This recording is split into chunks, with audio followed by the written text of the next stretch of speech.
Hello, everybody, and welcome to our commentary of one of Studio Ghibli's most acclaimed movies, Grave of the Fireflies. All right, so this is our return to the work of Isao Takahata after we did the Anne of Green Gables series. So as I've said in our commentaries of that series, after the success both him and Miyazaki had in Nippon Animation, eventually they struck out on their own and founded Studio Ghibli, and, well, the rest is history. And this is regarded as one of the all-time great animated films.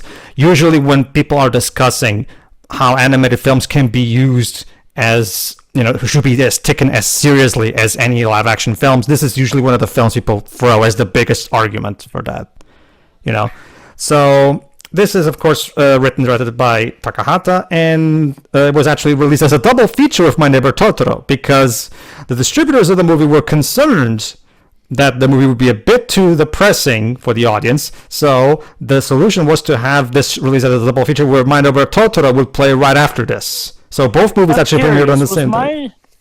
Was My Neighbor Totoro already released, and this was a re-release of that film?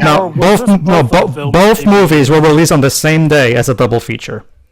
I'm guessing they charged a bit higher price for the double features to make up the box office revenue. I do not know. I haven't. Yeah, I'm not sure on that front. I actually have some context. It's actually adapted, and a lot of people talk about this. This is actually based on a novella from 1967, also called Grave of the Fireflies.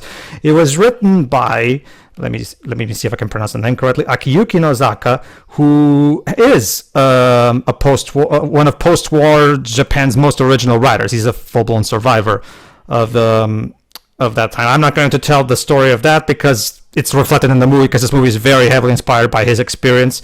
However, you're probably wondering, why did Takahata decide to adapt this novel into a movie? That's because, and allow me to tell you this little quick story, once the U.S. Air Force had disabled Japan's major metropolises, it set its sights on smaller cities. One of them was Okayama. Awoken by the bombs, there was a 9-year-old kid called Isao Takahata who found his home empty, but for his older sister. Their father had dashed to the school where he was headmaster. Protocol required him to put out the ceremonial photograph of the emperor, and the rest of the family was in the backyard shelter. Unaware of this, the pair panicked and fled into the blazing city. When his sister was injured by a blast, Takahata tended to her. She'd later said that he had saved her life. So eventually they were reunited with their family after 2 days. So yeah, fortunately the story did have a happy ending. However, Takahata has said later in an interview that he would rank this as the worst experience of his life, which of course is understandable. Like, they went 2 days thinking that their parents might be dead, and they had to go for the blast. The fact that his sister got injured in the blast, and remember, he was a 9-year-old, and here he is having to tend to his older sister who's injured. So yeah, as I can probably understand why Takahata wanted to adapt this into a movie, because he probably read it and it spoke to him personally, clearly. So yeah, what we have here, everybody, is a story that takes place during the World War II bombings in Japan. So, and we're going to much like Downfall, we're going to see the other side, because at the time, the Japan was kind of portrayed as the bad guy in a lot of propaganda. In West, also racist imagery. Yeah, like we saw in the old Superman shorts. So now this movie attempts to basically show the other side of the story. Let's see exactly what the effect was to the citizens of Japan. In case you know the movie by name, you might know the, not necessarily infamy, but the reputation that the movie has for its themes. As such, this is your only warning. If you don't feel like you're in a good spirit or good mood or are interested in the movie, just like that, this is not a good time for you. You might genuinely arrive at this movie potentially crying, especially if it's your first time. So I think we should have been compelled at least to tell you that. But yes. Proceed at your own discretion. There's a reason why My Neighbor Totoro was bundled as a double feature with this movie, because they were. This is also the reason why Shiri is not here with us, by the way. All right, so everybody, start right before the Disney. Sorry, it's only a matter of time. Disney did release an American Blu-ray of this in America, to be fair. So there is a Disney release of this movie, to be fair. So. It really is only a matter of time. Okay, so before the Studio Ghibli logo, there's also a Shinshosha logo that which was the original distributor from back in 1988. So 3, 2, 1, click. This is actually my personal favorite animated film because it was the film that heavily inspired me back when I first saw it. Because this movie actually came to Europe way before it came to America, so I actually had the chance to see it. All right, so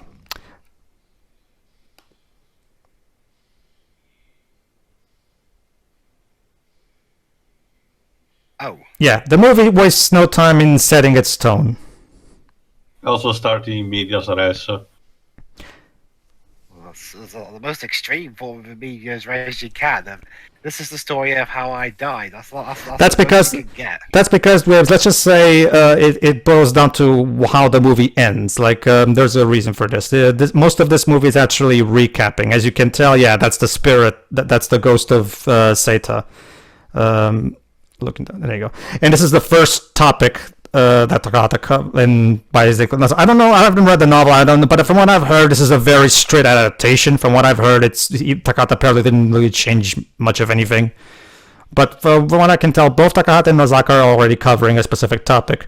The fact that war orphans, a lot of times, were just left to die. And as you can see, yeah, nobody's like at most you'll get that guy who just left him a piece of rice. And the major concern is mostly about propaganda, not wanting to the Americans to see them like that. This is why Takahata was the perfect filmmaker to adapt this into a film, because like Nozaka, he went for this. Okay, I'm not sure which dub Studio Canal put on the Blu-ray I got, because it came out a year after a newer dub for this one did, but I'm not sure if they printed the Blu-ray in time for that. I tried looking it up, but I still can't find anything. All right, now pay attention to that little container of I think it's candy. I forgot the name of the specific candy that it has, but there's a lot of visual symbolism in this movie that will make a lot more sense when you actually grasp the full picture.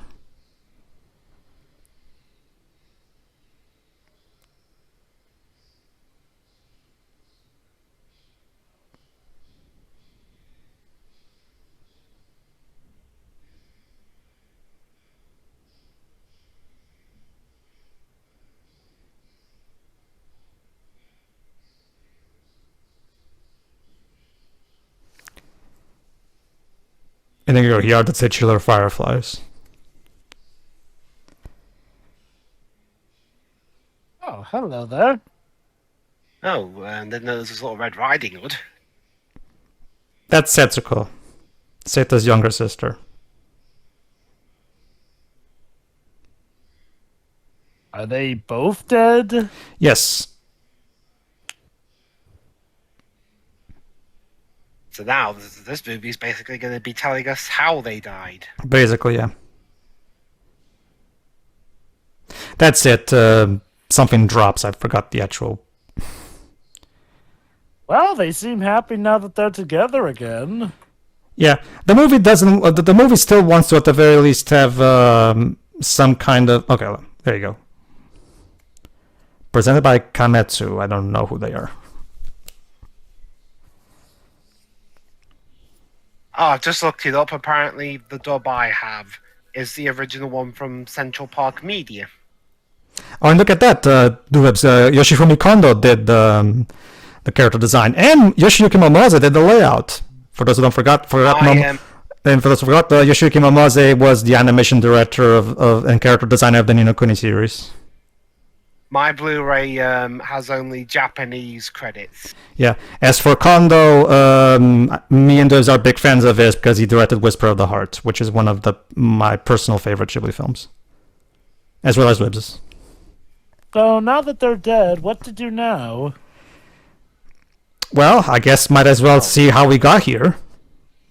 Yeah. If I found out how they went from alive to not.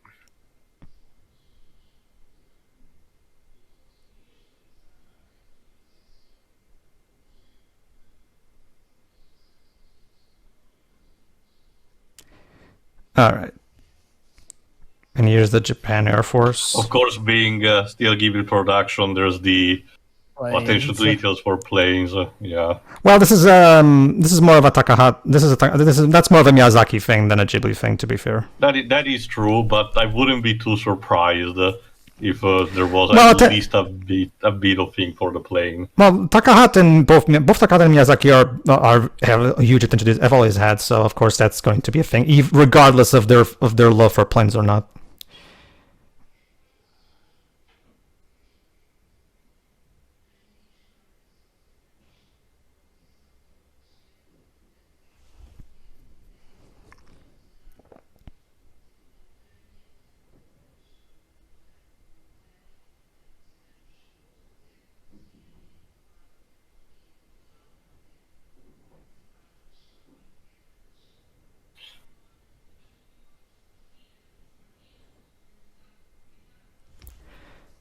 So yeah, one of the things that immediately drew me to this movie in particular is that as an older brother myself, I can relate a lot to Seta's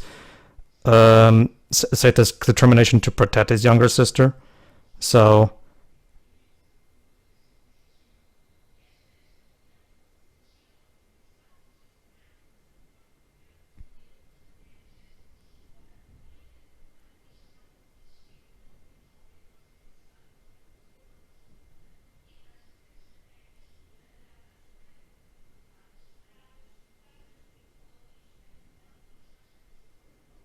yeah.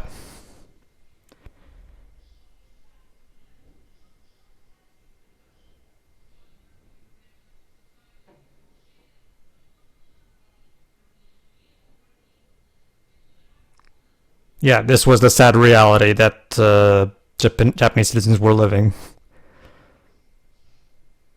You could literally get killed just by leaving your house. Yeah, because I mean, with I won't compare this too much with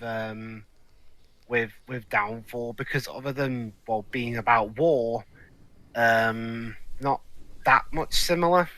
Well, remember that in Downfall we also took a good to showcase, like, for example, the effect war has on kids, and it's that original kid character, So Downfall does also have its equivalent scenes of showcasing the effects that war have on the populace. Also, it was portrayed by a different faction, the Soviets. In here, it's strictly just the Americans.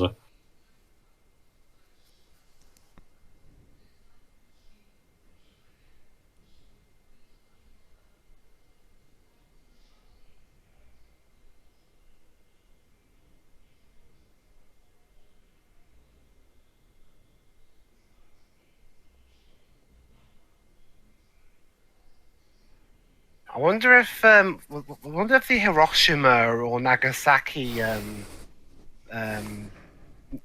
bombings are going to be addressed in this.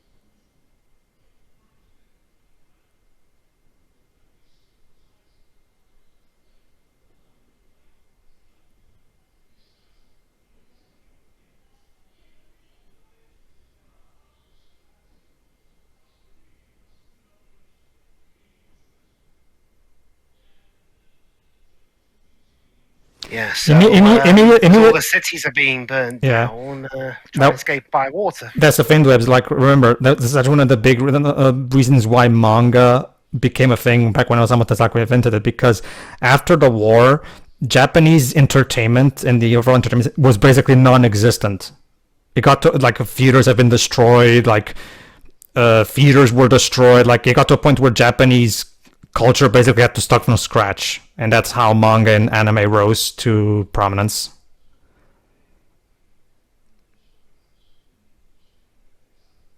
Even from the get-go, what I love immediately is Takahata's masterful handling of the subject matter, because he showcases. Yes, this is something that's bad. He shows it with the weight and the respectful honesty that it deserves and should be treated with, but at the same time he doesn't beat you over the head with it. There's no characters having a speech about how, oh my god, this is so horrible, and like it's just like war is the worst thing ever. And instead we just show these two siblings trying their best to survive in the best they can.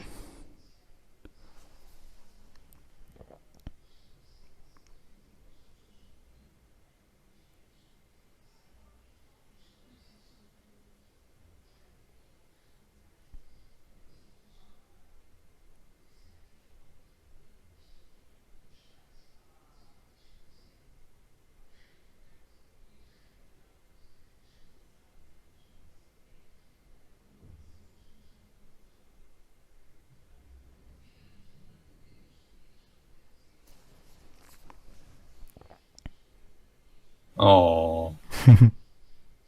I mean, she's a little kid, you know, all the stuff's going on, but they haven't exactly learned the ways of the world, especially this world. Yep. And, you know, of course, most I'm thinking Oh. about is all their clothes.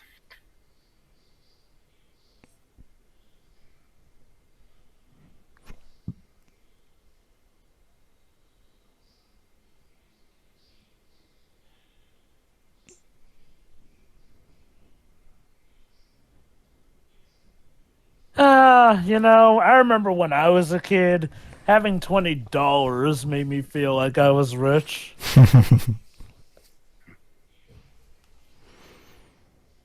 Yeah, I remember one thing.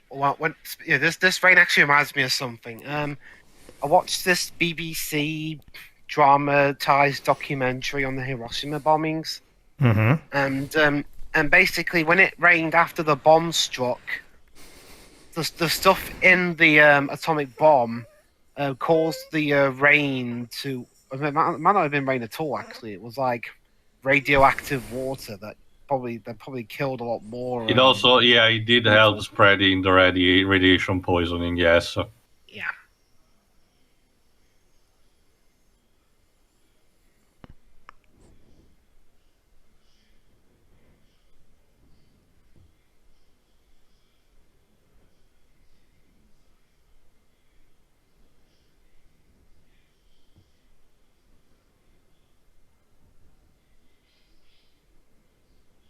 Yeah, basically, Seta and Setsuko's dad is actually in the Air Force, so he's basically rooting for Japan to win the war, hopefully. Yeah.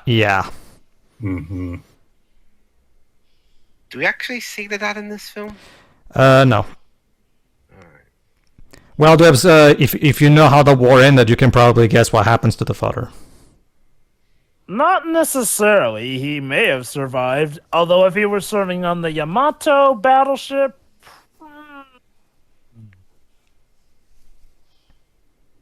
maybe not.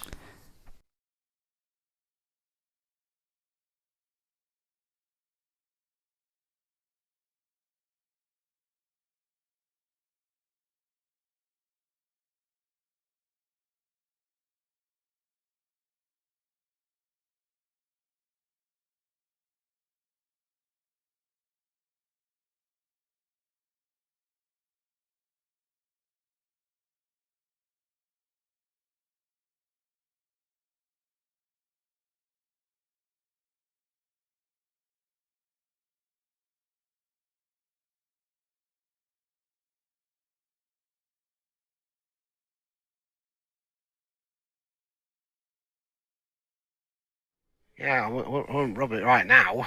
All stuff about. Yep.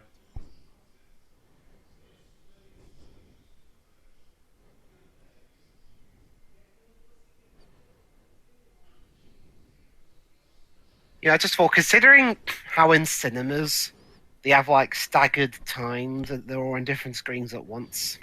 Mm-hmm.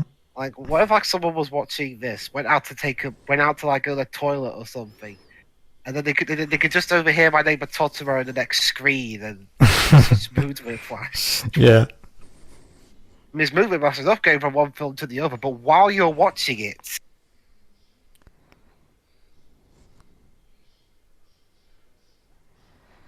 So yeah, Mom was actually in here. Hopefully. Oh, that's not it. Yeah, That's not her. wrong room.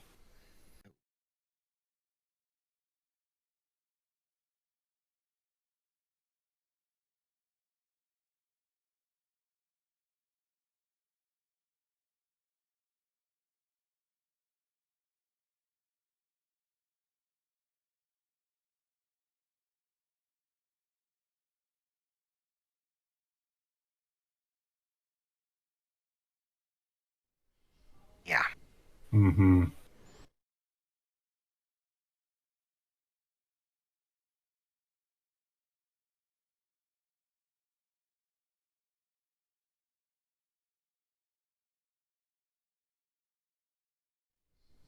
That's the thing, though. In a war, especially for a place that just got shelled, hospital's probably quite a bit away. Yeah. Like I said, Webb's, by the time this was over, Japan was left in one of the most historical sorry states a country's ever been left in. When it came to the normal bombings, there was at least some minor type of order to not hit places like hospital, at the very least.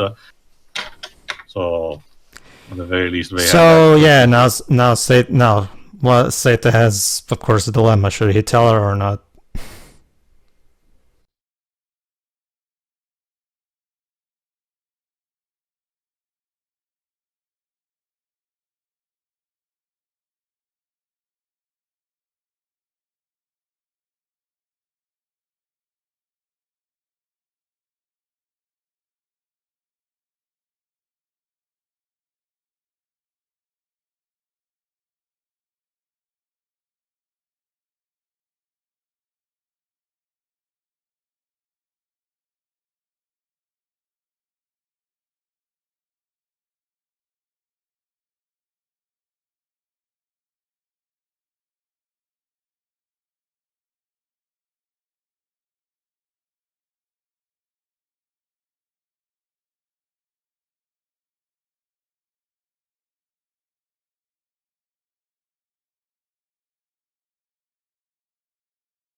So yeah, this is actually That's a better choice. this becomes one of the primary themes of the movie: the preserving of slash loss of innocence.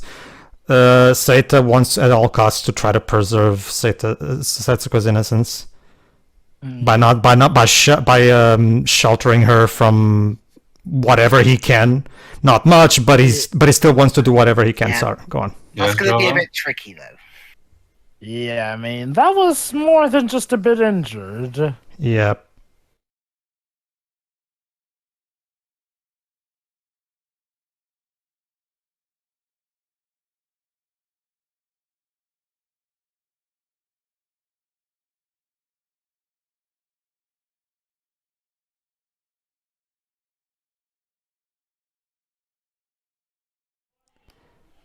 A lot of lingering shots. Yeah, Takahata wants everything to sink in and just allow the visuals to speak for themselves.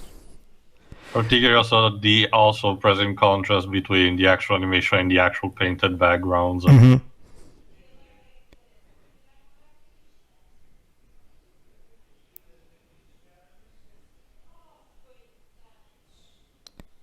Yeah, She's like this now. Imagine how she would have been if she had seen the mother. and I like this bit here. In a desperate, like he hears her cry, and now there you go. In a desperate attempt to try to cheer her up, there you go.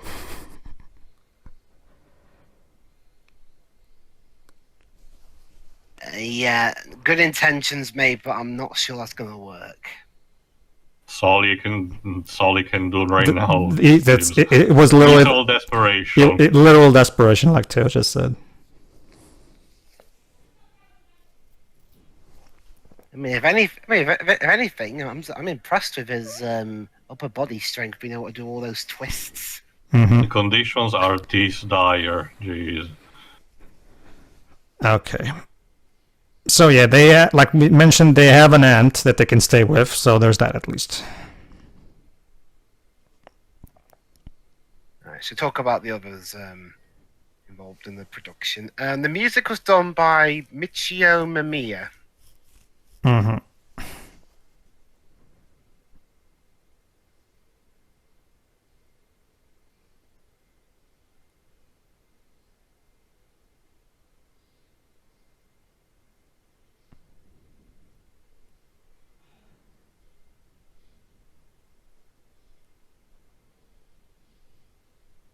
Okay, since the only site I know that tells me what dub I've got is the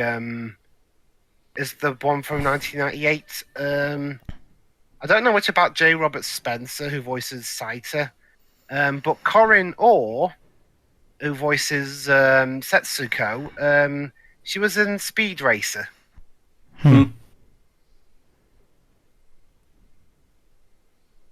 She was Trixie and Spritle and Mum. And a All right. bunch of others. So I can imagine this would be I imagine this is quite a leap.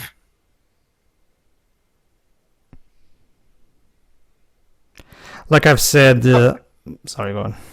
It's also got a couple you might have heard in like 4Kids stuff, like Dan Green even. Interesting. And Veronica Taylor.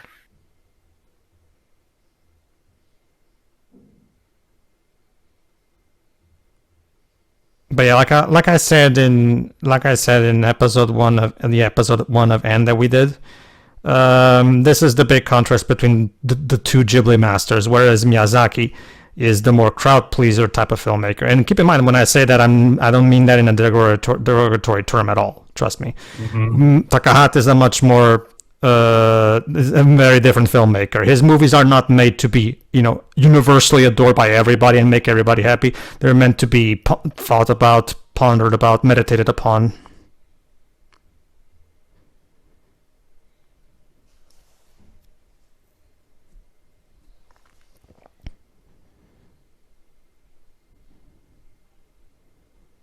In fact, since we were on the topic earlier, much like Dawnfall, actually.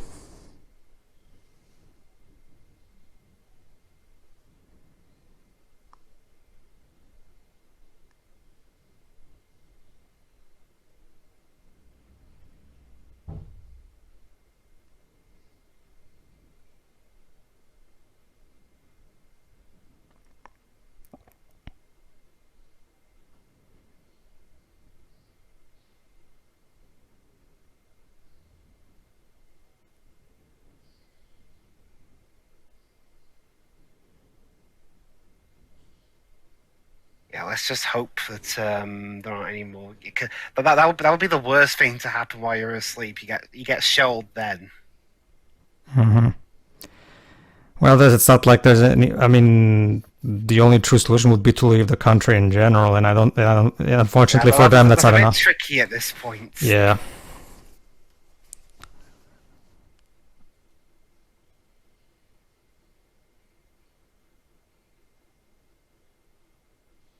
There we are.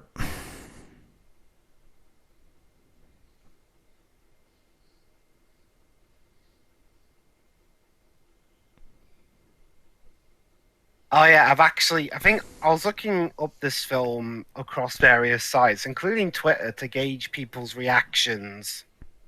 And that brand of that food box he had, apparently that's sold as like merchandise for the movie.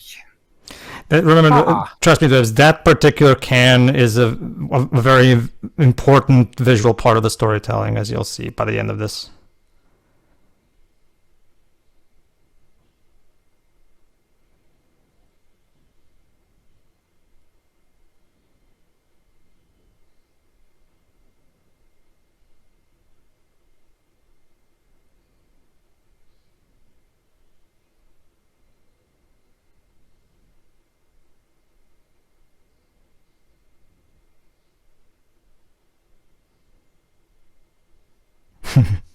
Sour, isn't it? Yeah.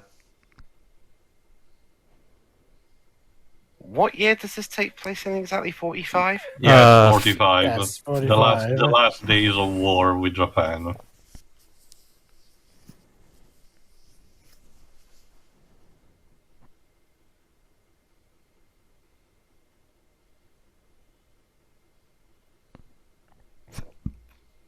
I do believe this is butter. You know, there's actually a brand of butter around here called I Can't Believe It's Not Butter. Same. Like, I mean, thought that was a thing in like every nation. Definitely is in mine.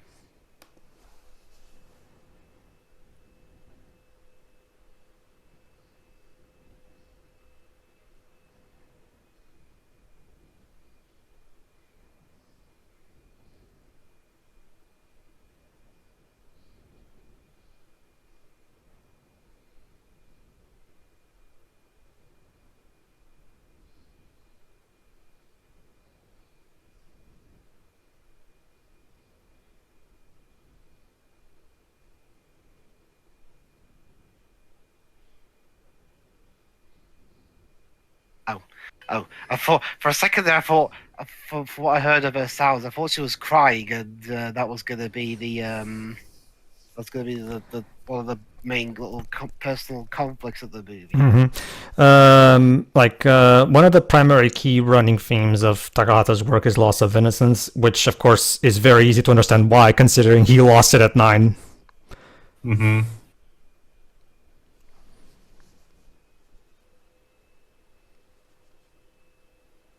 Hey, there's a Firefly. Mm-hmm.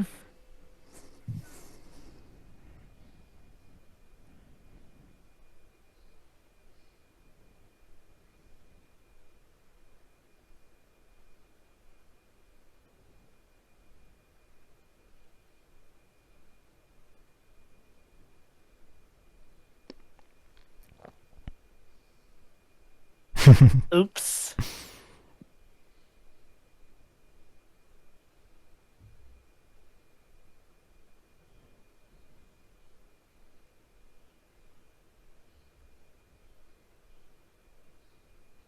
Shit. Ah. Mm-hmm.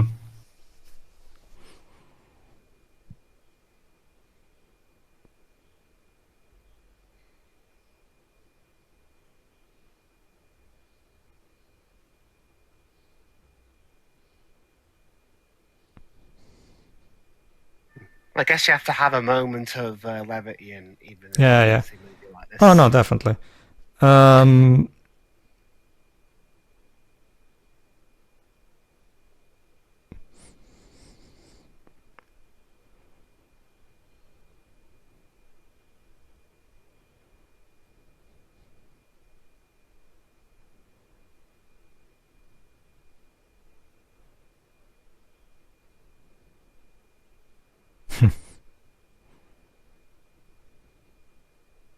that's it, fruit drops.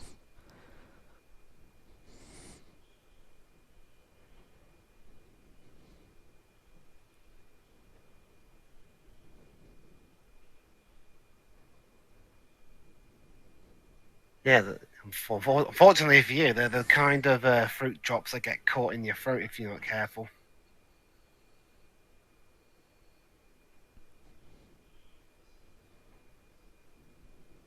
Ugh. Grease. Yeah.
Yeah, it's a bit tricky to go to school when there isn't one.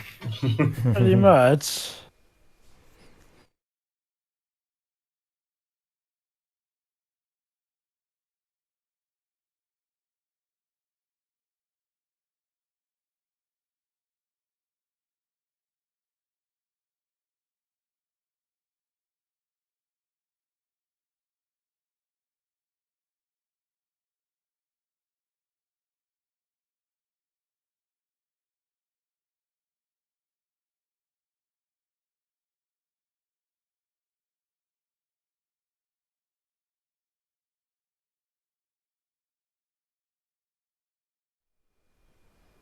I'm guessing this was before. I mentioned the horseman before. I'm guessing this was before then. Mm-hmm.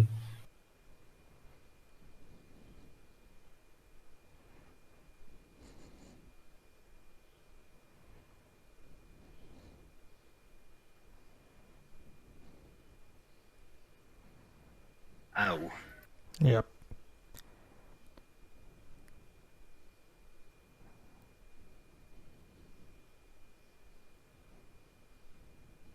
Well, you got a shelter at least. Mm-hmm.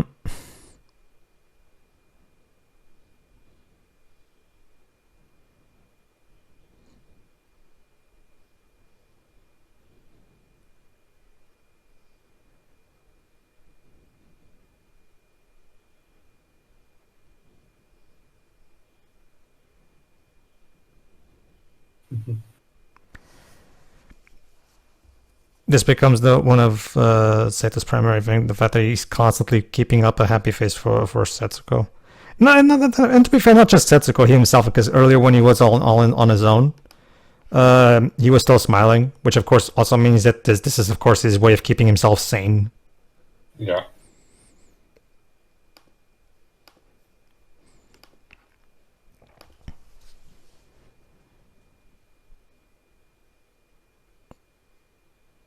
Well, that's the interesting thing, though. Apparently, Takahata kept denying that this film was anti-war. It is, A lot of yeah. people seem to think it is. That's because Dwibs. Most people tend to derive anti-war sentiment from it because of the horrible consequences they see, which I understand. But as Takahata himself said, first and foremost, this is a story of two siblings trying to do the best they can to survive in a harsh world.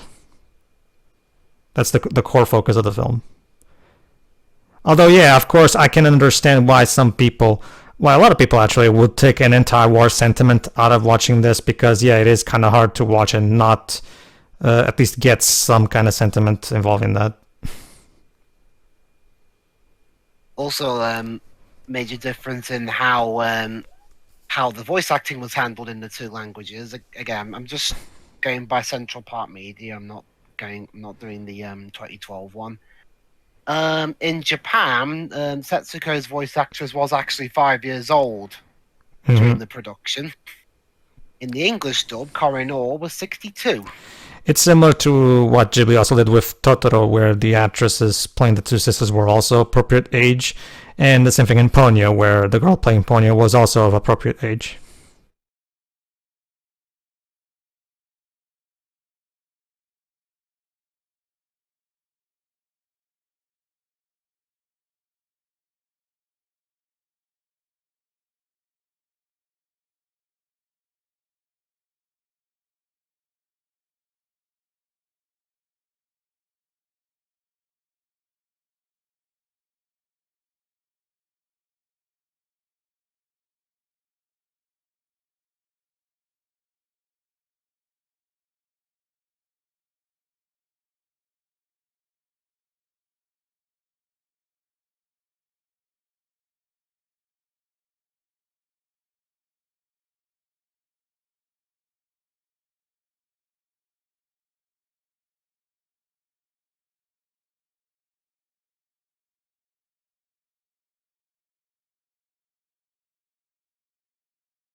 Judging by the way he's drawn, I'm guessing he is not sleeping. Yep. Don't look. As always, don't look at that. Not even acknowledging it. Why do I get a feeling this is all going to backfire eventually?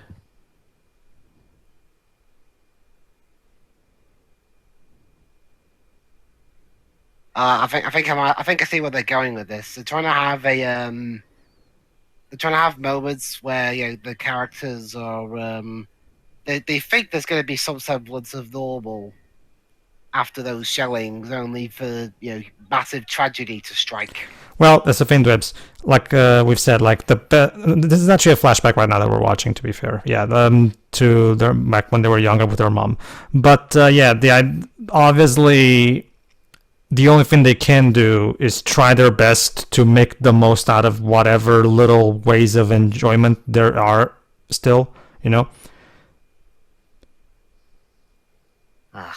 Well, there you go.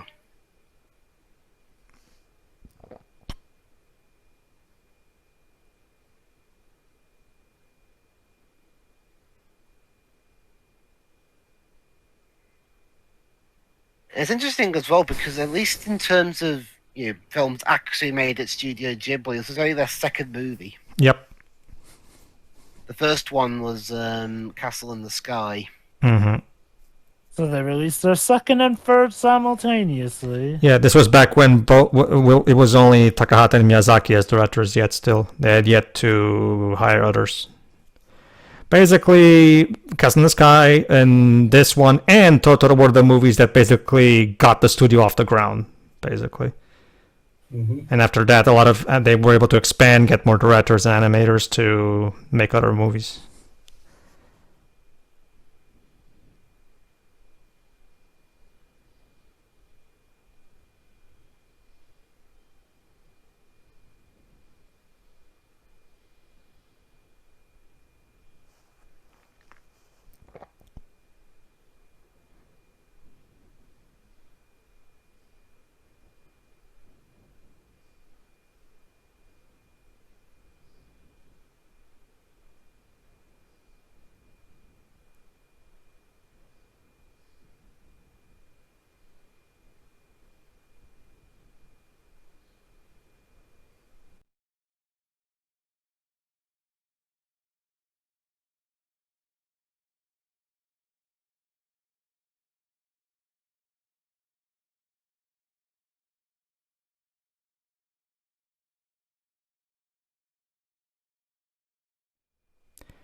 She still doesn't know the mother's dead. Yeah, Seta, you're gonna have to tell her at some point. I know but yeah, I can also. But the interesting thing is that even though, of course, yeah, it's gonna like Jove and Dwebs have said, yeah, it's gonna get to a point where the shoe's gonna drop. But at the same time, you can understand Seta's struggle because he just cannot. He just can't bear to break her heart.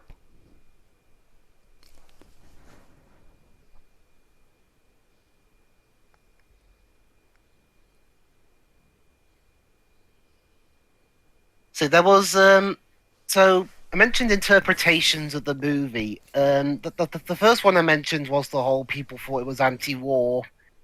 That's a more understandable one because of what this film depicts. The one that Takahata hated even more than that one, however, was that apparently, at least according to some people, I won't mention them by name, don't worry. Some people thought that this was aimed at delinquents in 80s Japan, with the message basically being, when they were your age, your parents went through hell on earth, and this is how you repay them, and the kids should be grateful to their elders and stop being delinquents. And yeah, needless to say, Takahata was not a huge fan of that because he's outright against Japanese society's conformity demands. So basically what you're saying is that the Japanese society tried to make it in a way of, see what your parents had to go through, you're ungrateful for not doing everything we demand of you. Yeah, even though that wasn't at all the idea.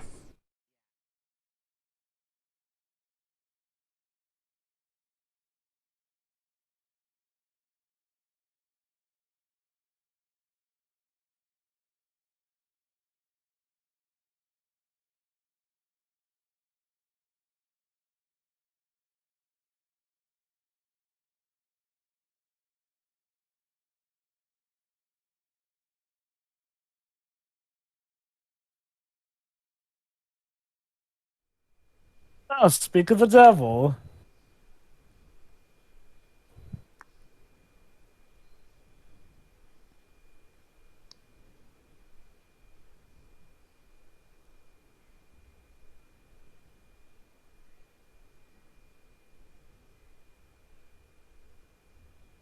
Well, yeah, you kind of are.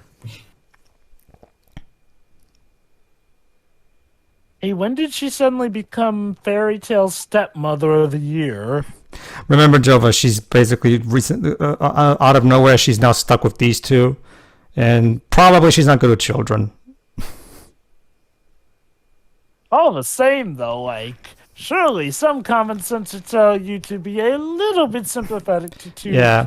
kids who lost their mother. That's what I love about this particular conflict in general, is that, yes, like Jova just said, yeah, the mother is indeed not exactly the kind-hearted type, as you can see. That being said, this is of course my personal takes, while I'm talking about personal takes, I actually also do like that,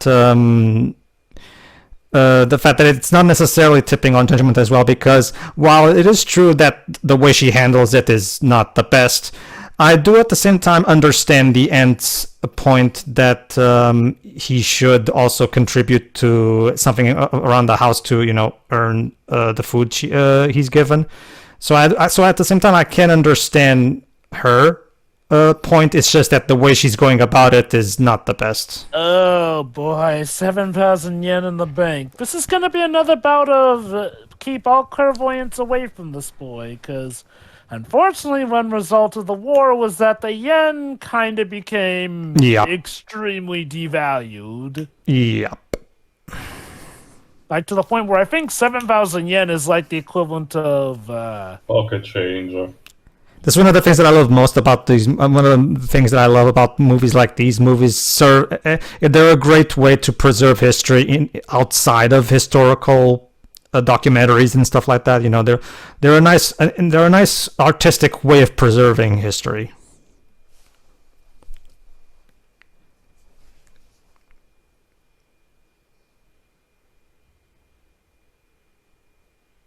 Oh, I thought going to sing is raiding is pouring, the old man is snoring. And there you go. Here's the iconic imagery with the broken umbrella that you see in the covers a lot.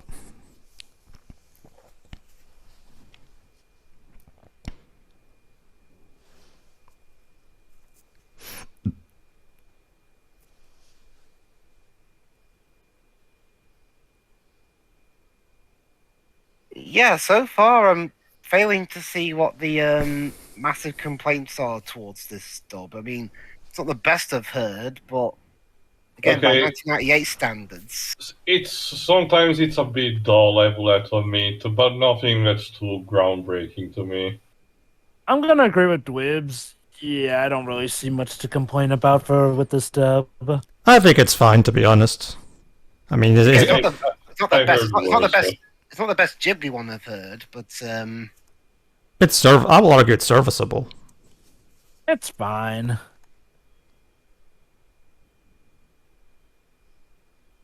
Like, even those reviews don't say it's like the worst dub ever. It's just, just not a huge fan of it. I mean, I can understand. The next session should be in July. Oh boy. Alright, I guess we'll have to try our best to not eat all of that before July. Gonna be a bit hard. I mean, here in Britain, with rationing, it wasn't that much better. Fruit drop. Oh. Looks like we're out of it.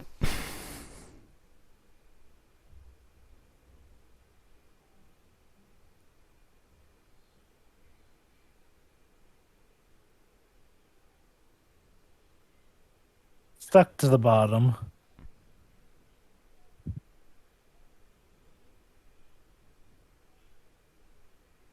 And stuck together even.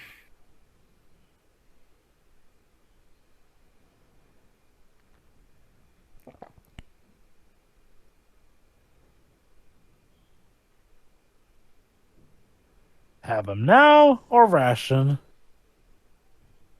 Good choice. Very good. Preserve. Yeah, just hope you don't drop them. That would suck. Although, was the...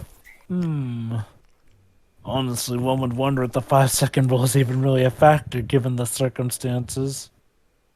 Or 5 nanosecond rule.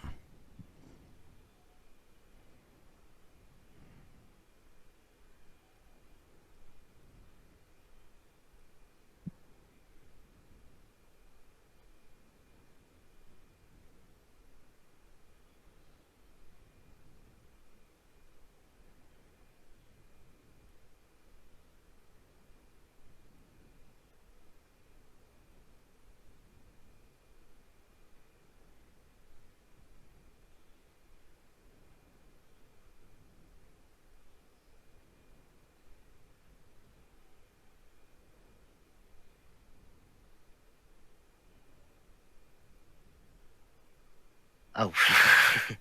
Yeah, about another thing about the CPM dub. Veronica Taylor voices a character named Mrs. Yoko Kawa. Mm-hmm. And this dub was actually released 1 week before the first episode of Pokemon aired in the US. Interesting. So much mood whiplash I'm seeing throughout, not for this movie and the production. Both in Japanese and English.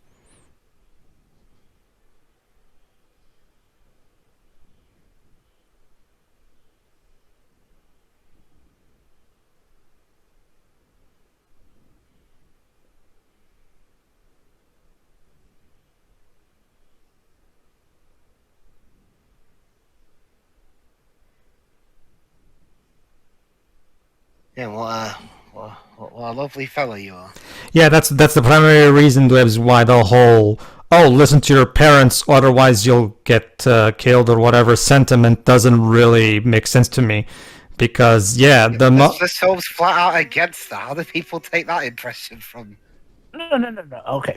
From what you have told me, it sounds more like it was a case that apparently a lot of, of the older generation of Japan tried to use this movie as a means to do that. And that's probably where people drew ire with it. Mind you, it still is misguided, but there's a problem all the same. Oh? You can also see the fact that the movie plays a bit with the viewer demanding a small amount of attention to showcase a bit of the spirits of our protagonists shown at the beginning, but essentially are reliving these as memories, and sometimes you get to switch immediately to what they are seeing. Sometimes it's a bit more noticeable, like in Train. Other times, actually very subtle. Mm-hmm.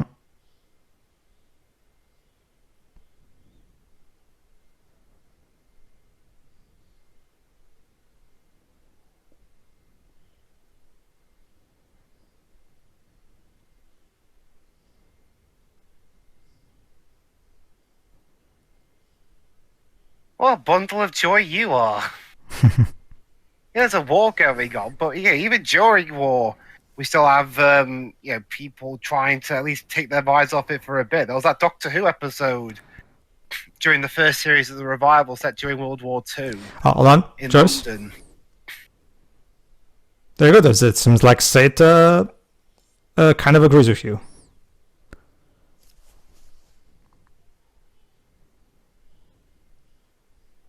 Yeah, as I said, because one of the first scenes of the movie was people enjoying themselves in a little in the 40s equivalent of a nightclub.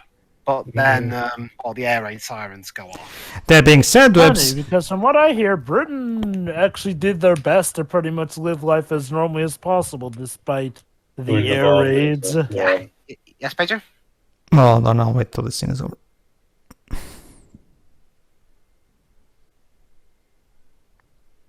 You're surprised?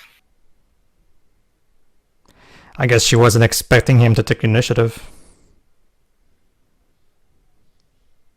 No, please stop. Come back. Yeah, But yeah. You too. I mean, you seem to be doing a good job at that. But yeah. He may have just sent those kids off to their death. But okay, I do like the fact that she does go back here. She's not exactly a sunshine out of person, but she's not completely heartless. So again, this is the biggest strength of this movie. The characters are real, three-dimensional human beings.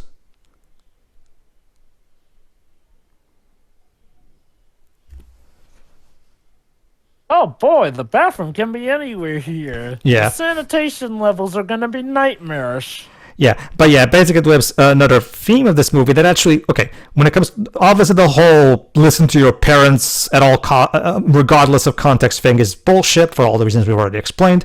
That being said, Dibs, there is the correct angle to take, actually, I will argue, as a lot of people have mentioned, is the folly of pride. Because one of the big issues, Seta's primary character flaw, as a lot of people have talked about with this movie, is his pride. to the point where he will even refuse help because he wants to prove that he can take care of his sister on his own.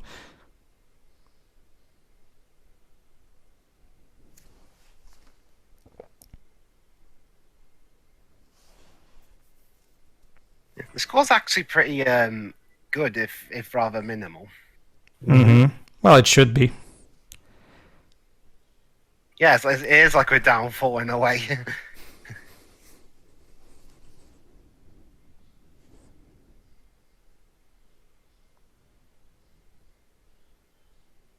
Oh, I'm sorry, but one thing though. Again, I'm sorry, but the opening bits of the tune, when it goes back to the start, I keep thinking it's going to the first few notes of it sound like the opening to "Pop Goes the Weasel."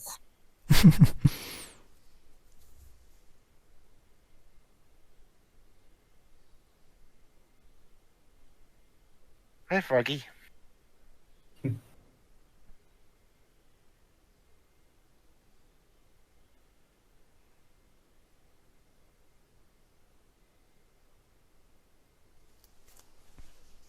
You're Japanese, not French. Well, I mean, what else are they gonna eat? Hopes and dreams? Or maybe the Fireflies.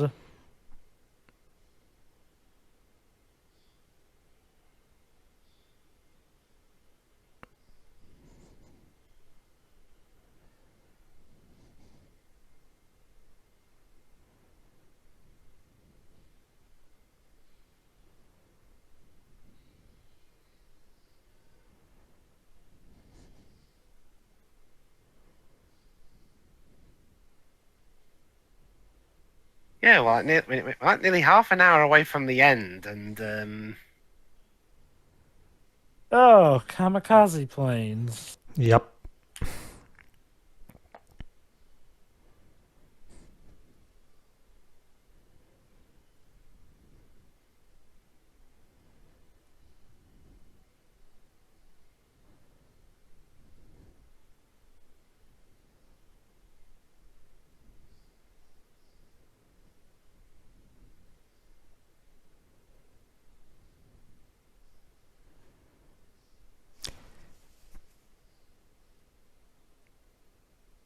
Yeah, this is where you can tell that Kondo and Momose worked on this movie because, like, when the movie does go for visual delight, yeah, it looks gorgeous.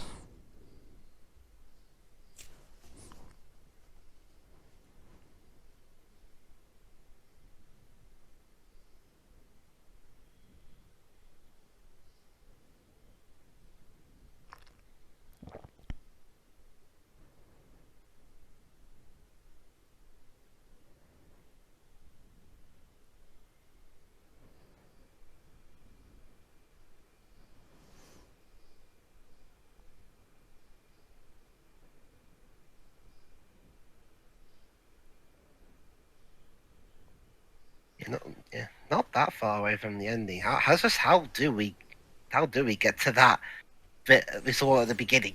Well, you'll see. Patient lives.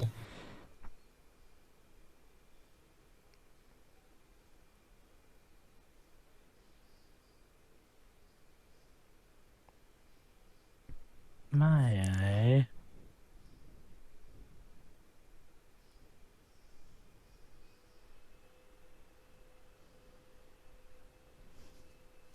Yeah, one of the Tycho class heavy cruisers.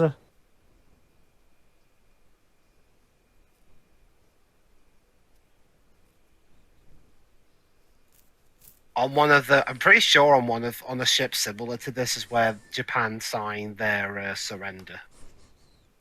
Mm-hmm.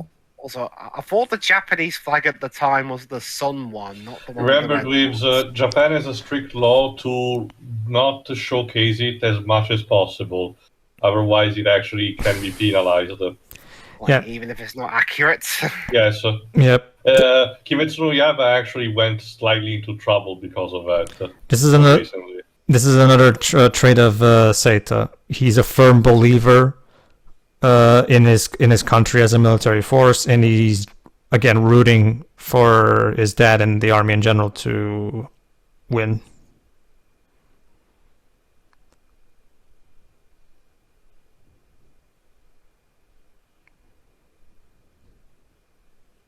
So yeah, in terms of survival, they're not doing too badly. Well, yeah, so far. But you have to also wonder, Drebs, how long can they keep this up? Plus the rations, the next one won't be till like they say July. May.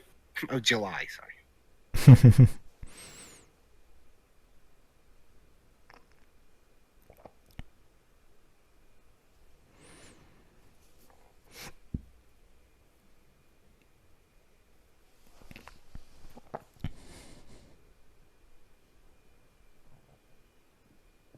Oh. Oh. Okay, now that's the saddest death in the movie so far. Well, you know, it's not the only time you've seen the saddest death in a movie be the death Oh, of a there you firefly. go. This is one of the most poignant moments in the film. But check this out.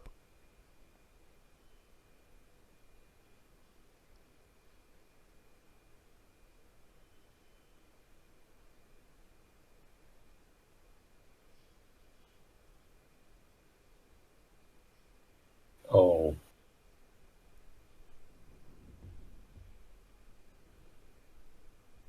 Oh.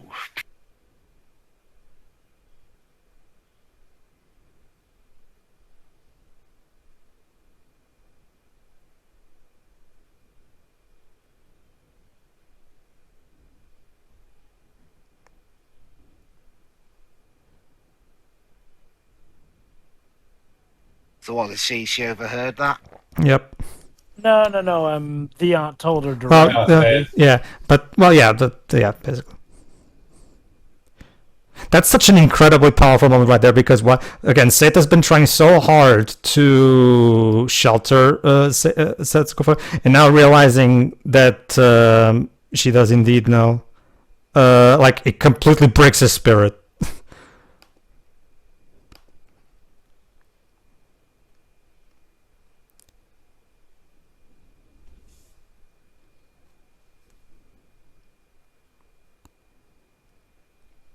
Oh, but 2 fireflies survived. All right.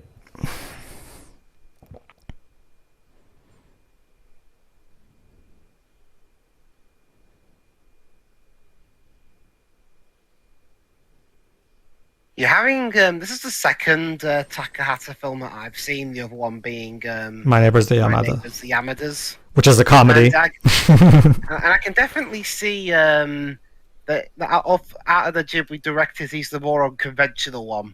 Whereas with My Neighbor's the Yamadas, his art style's completely different from almost all the other Ghibli movies. Mm-hmm. This one's more again, even taking aside that this is one of their early ones. This one's one of their more, for lack of a better word, serious films. Mm-hmm. And remember, there was Kondo did the character designs for this one, so.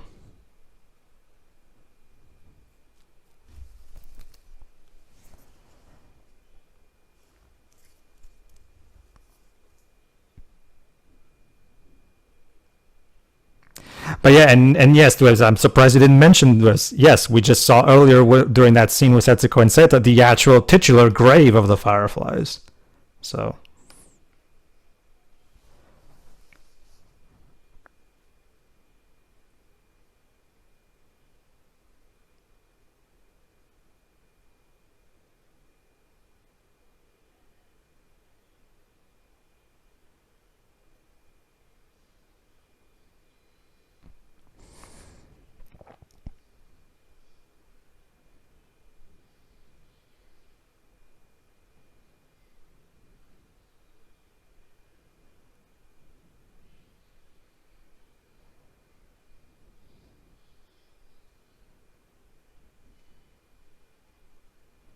Yeah, that's gonna happen.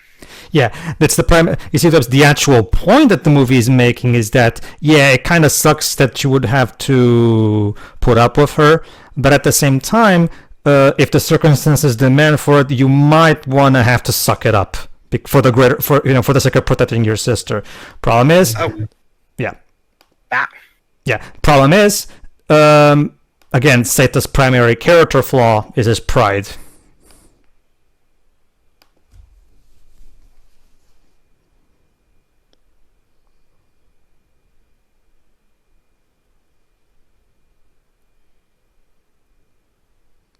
Pretty sure that's illegal. Yeah, it True. is. Again, yeah, they're desperate people trying to survive, and again, he's got a massive amount of pride, not wanting to go back to that happy aunt of his. He'd rather do this than go back to Auntie.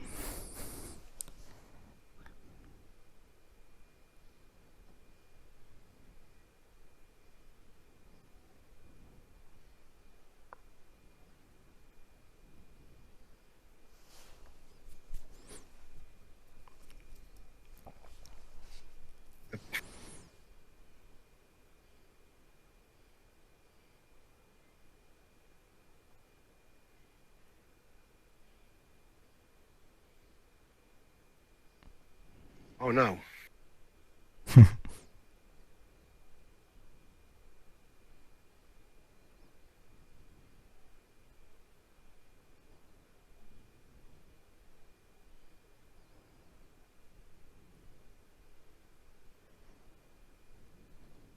That Ghibli park they're making, I don't know about you, but I can't wait to go to the Grave of the Fireflies segment of the park. How the hell are they going to make that? They're seriously making a Studio Ghibli amusement park? It was more like just a park with bits of with Studio Ghibli bits in them. Like how they going to make a Grave of the Fireflies bit? Maybe make something based out of maybe- houses in the hill here. Maybe they'll make something involving the fruit drops. Maybe, I don't know. Oh crap. Oh. Yeah. Yeah. Teo, since you're probably much more familiar with what's happening, wanna talk about it? Oh, I actually forgot. Let me check it quickly again, just to be sure for the details.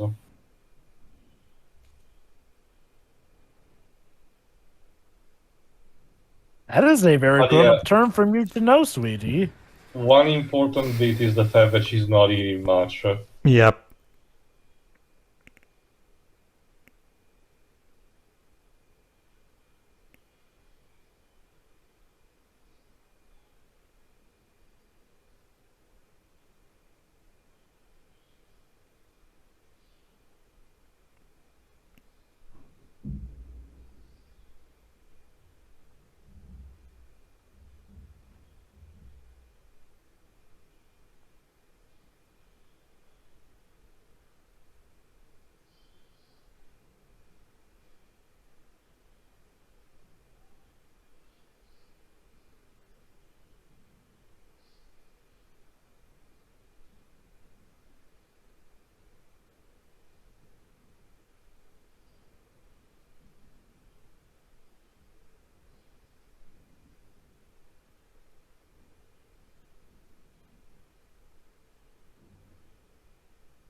Gosh, the steely food is most unorthodox.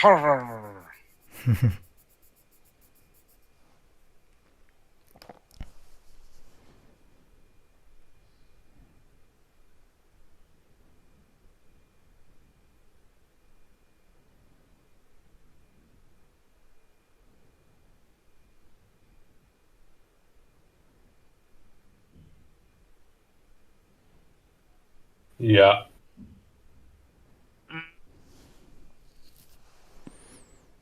Mm-hmm.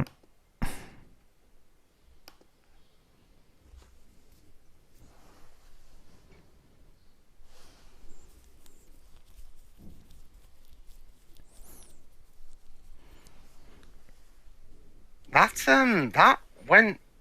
I didn't expect that to happen, to be honest. I thought they were going to side with the older guy. No.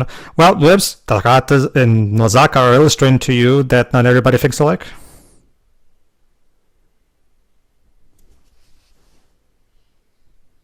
Think it might be time to suck up the pride. Yep.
There you go, found it properly. Mostly the condition that Setsuko is going for is mostly malnourishment, starvation, but the rashes are mostly because she was bathed in mostly salt water.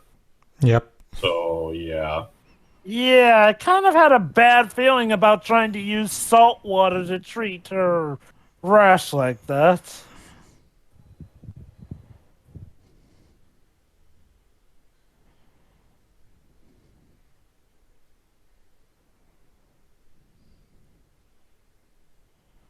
So basically, he's resorted to going into people's houses while they're, The bombardments well, are in the happening. shelter. Yep.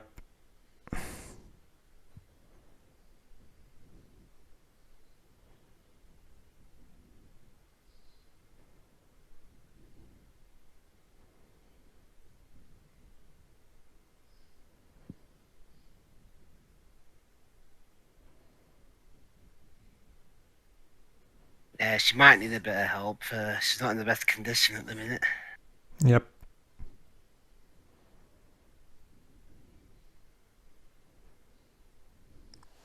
That's the primary point of how we get to what we saw at the beginning of the movie. Saita, for as much as he refuses to admit, he can't keep this up.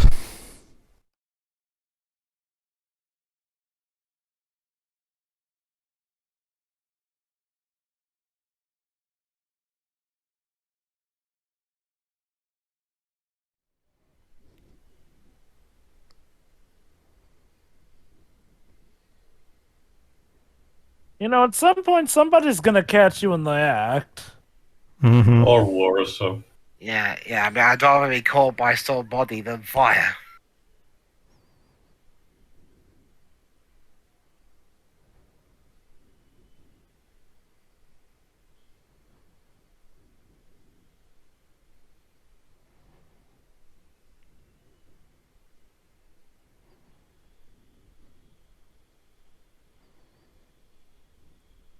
Yeah, I think I figured out the symbolism of the Fireflies. Yeah. Yep. Basically, the spirits of the dead. And Well, you'll see. Well, it's interesting you say that, Webbs. Wait till the final shot of the film.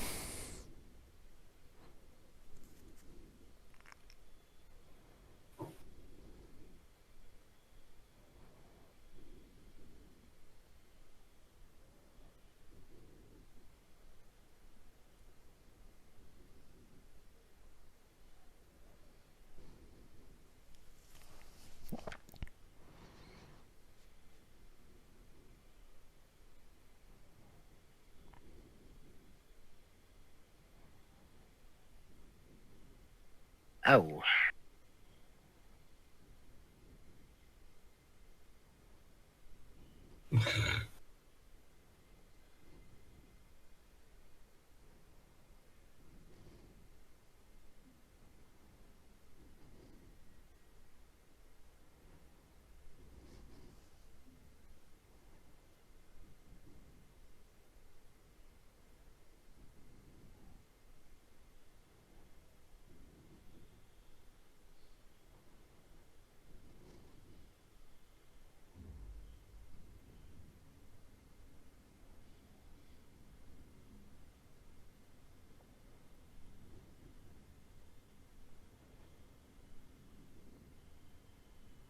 yeah, I don't think.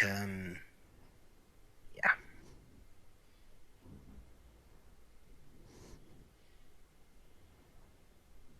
Yeah, she's probably not got long left at this point.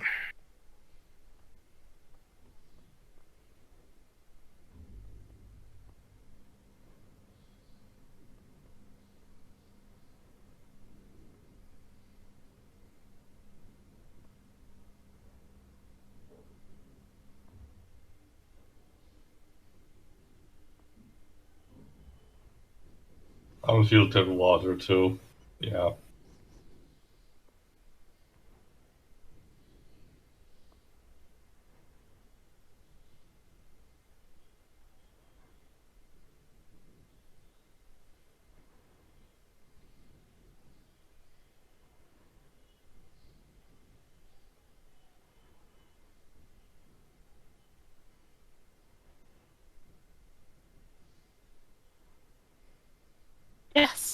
She needs food.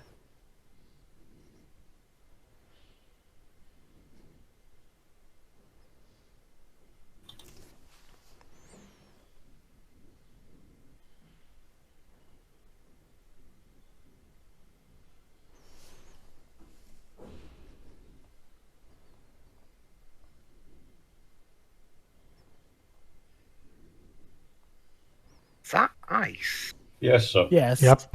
Back then it was common to do it this way, with President melt. It some, is some melting. of it does. That's why it's was more recommended to use these big blocks. Well, there's the melting. Mm-hmm.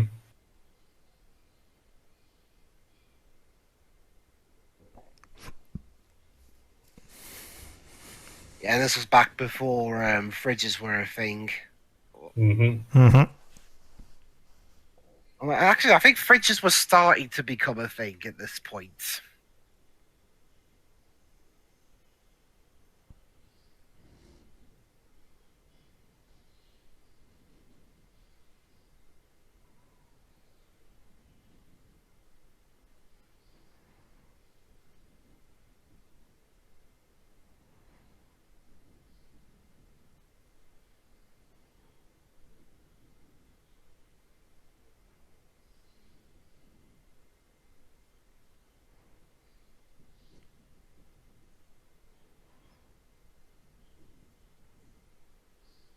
I think I know where this is going. Well, technically, Jova, the movie told us from the beginning where this was going. Yeah, we know where this is No, going. but I think I know exactly how this is gonna go. He says he'll never leave her again after this. He goes to buy the food. He'll come back and, well, yeah. Well, let's see.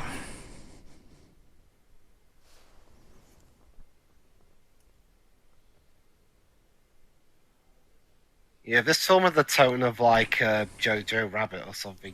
The film would probably go like, "Hello, I'm dead." Oh, Or something like that. speaking of that, the other shoe is about to drop.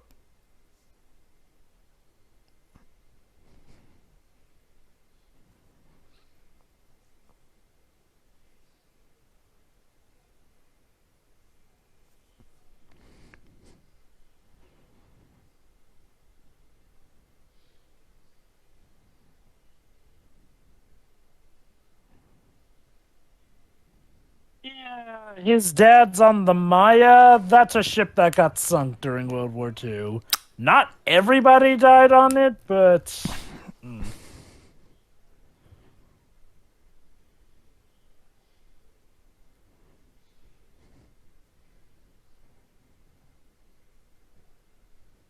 Well, I mean, there was a coup to try and stop the surrender, but it didn't work. why do I get the feeling that only made things worse? Well, I mean, one of the okay, I'm basing this off that Hiroshima BBC dramatized documentary that I saw, but one of the generals of the Japanese army that objected to Hirohito's decision to surrender. I don't know if he was part of that attempted coup, but he committed suicide by seppuku. Mm-hmm. Mm-hmm.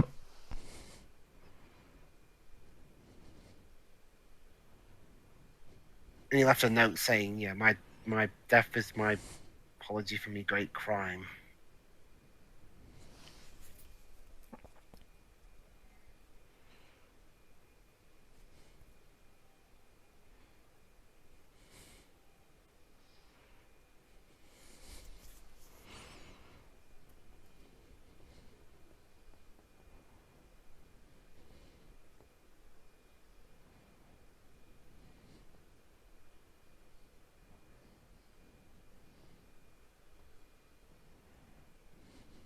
What is she eating? What are we about to see?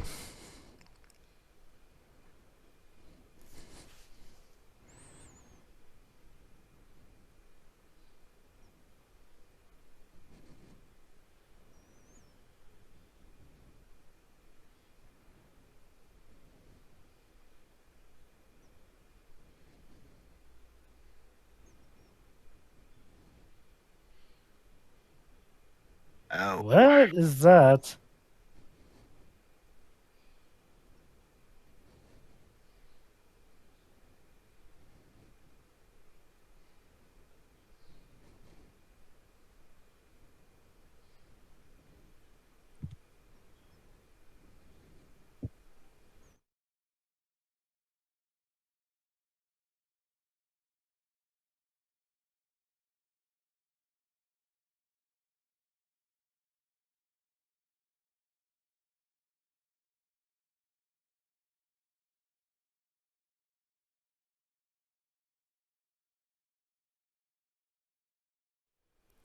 She's suffering delusion from malnutrition. Yep.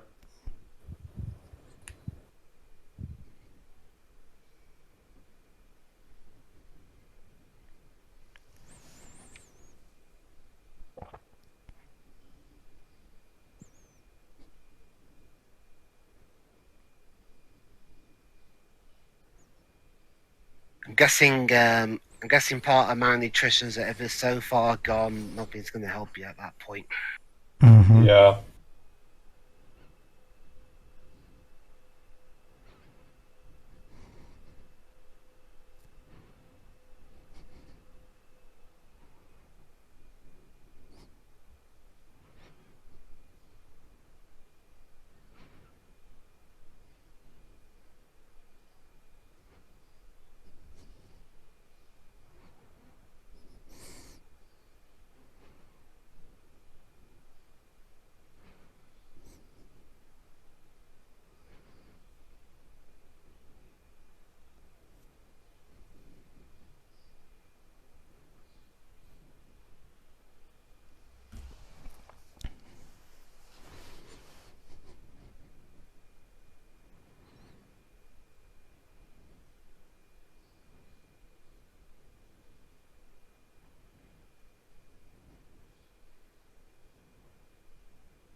Well, there you go. Oh, Looks like you were correct.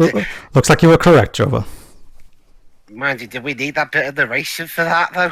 Well, remember, Dwebs, he is telling the story to us, as we saw in the beginning. Well, that's the Kind thing, of. though. Aside from that opening part, up till now, that kind of just vanished.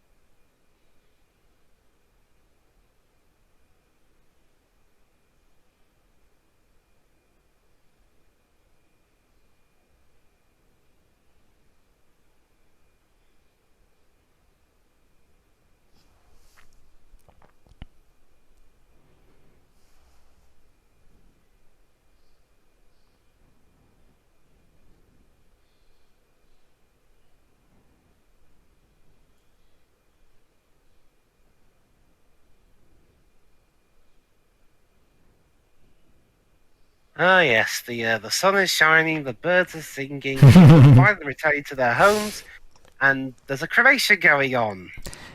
That's the thing, Dwebs. As you can notice, for those the way they're dressed, those guys just came back. It seems so. Apparently, they're rich They're people. probably evacuated. Yeah, they're rich people who didn't have to go through any of this. Unlike that or they were the kids lucky enough to get evacuated. Yeah. or that, one of the two.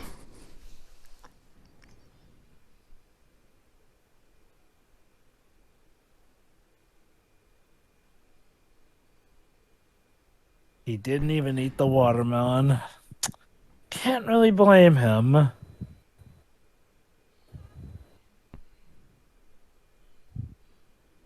And now, an interesting montage that they show us here. What Setsuko used to do over here while Seta was away.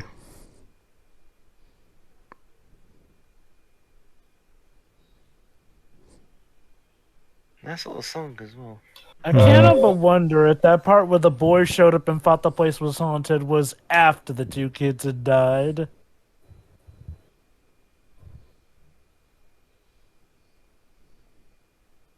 It's the song called Home Sweet Home, sung by Amelita Galligurci.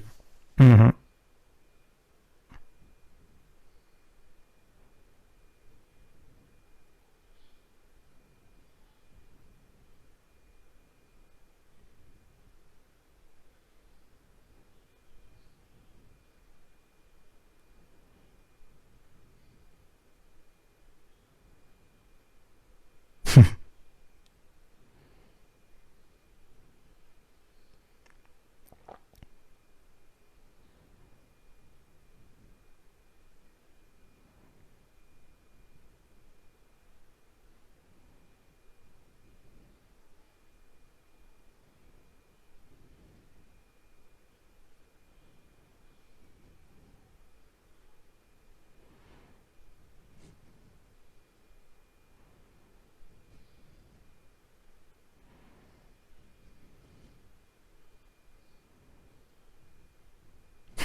Playing rock, paper, scissors with your reflection.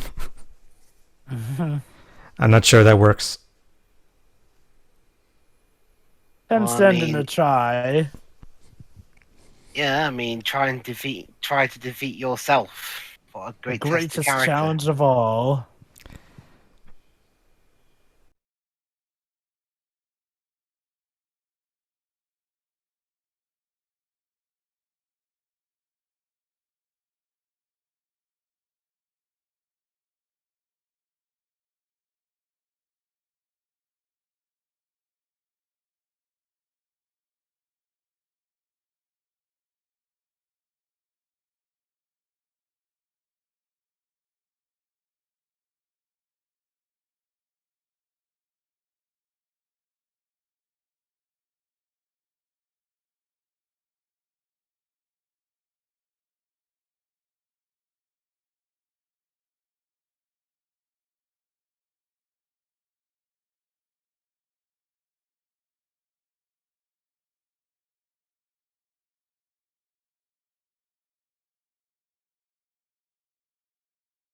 To be honest, at this point, I'm surprised people that were in his position even had the necessary tools to be able to do a cremation leaving like this.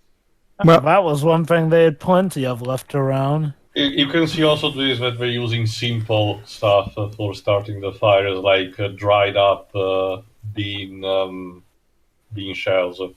Yep. Also, I gotta say, whoever at I'm guessing Studio Canal did the Blu-ray upscaling did a pretty good job. Mm-hmm. Like even in high definition, it still looks, for lack of a better word, grainy. hmm This was back when the animation styles would be photographed into the actual film reels. So grain was just a thing of analog film.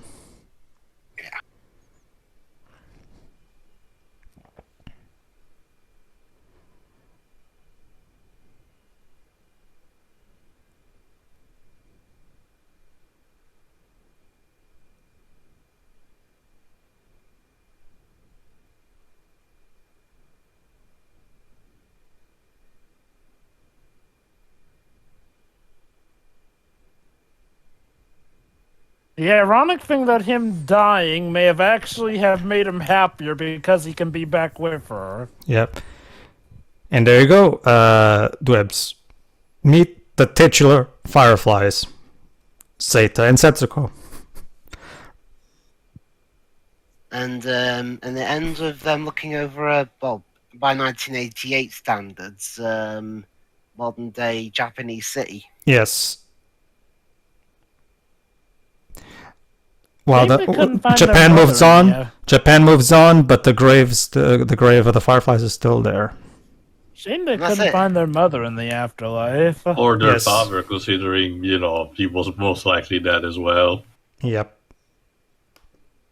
Again, that's what I love most. Going off of his last words about his father, it doesn't sound like Seita's exactly in a rousing mood to see his dad. And yeah, I found the reason as to why my copy of the movie is a bit longer than yours. Mine has the English credits at the film right at the very end, and yeah, I can confirm it is the 1998 dub, not the 2012 one. All right. Mm-hmm. And that was Grave of the Fireflies. Dibs, thoughts? Okay, before I get into the movie itself, yeah, I'll mention, after hearing so many bad things about this dub, I listened to it and I'm like, this is the atrocious mess people say it is. I mean, it's not the best dub I've ever heard. It's not the best Ghibli one, but by 1998 standards, it's solid. I mean, they all perform their lines well enough, and it's not, and nothing gets lost. So I'm not seeing the big badness here. No, not really. The subtitles that we have in our copy are synced, are subtitles for the Japanese dialogue, and the English dialogue is practically translated to the letter in the stuff that we just watched. In some cases, that can be a problem, but in this case, it's not. It wasn't that. I mean, it wasn't distracting by any means. Hmm. You know, it wasn't pulled out of the movie. The themes of this movie are very universal, so it doesn't take much in terms of localization work to translate this. Yeah. Dub-wise, I'm not seeing what was so bad about this one, although I've yet to hear the 2012 one. So if it ever gets released around here, I'll have to have a little listen to it. But Sure. but in terms of the actual movie itself, this movie is pretty famous or infamous for reducing some people who see it to tears. Mm-hmm. I can definitely understand why, even though I'm not one of them. And the story itself was pretty well told. Like, it could have so easily have just fallen into like melodramatic. Oh, war is bad. Woe is me. Why are people so shitty? Mm-hmm. The fact that it doesn't do that, I mean, because it doesn't really focus on the war that much. More so the consequences of it. Yeah. Well, of these two anyway, because everyone else, well, those who didn't die, everyone else seemed to be doing all right, all things considered. Mm-hmm. Unfortunately, I guess the moral of the story is don't let your pride get in the way, otherwise bad You stuff lose can happen. everything. Sometimes you should suck it up and put up with some not so You pleasant can- things for a greater good. You can make an argument that our protagonist's behavior, the stubbornness, the idea of, oh no, I can definitely take care of my sister and everything, can be even a potential allegory for the behavior that Japan had during the last moments of the war. The fact that one of the entire reasons why the United States decided to finally employ the atom bomb was just because they had witnessed on their skin that Japan was not going to surrender no matter what, and they were willing to throw literally every person just in the name of their ideas. So they literally thought something as inhumane as the atom bomb was the better solution.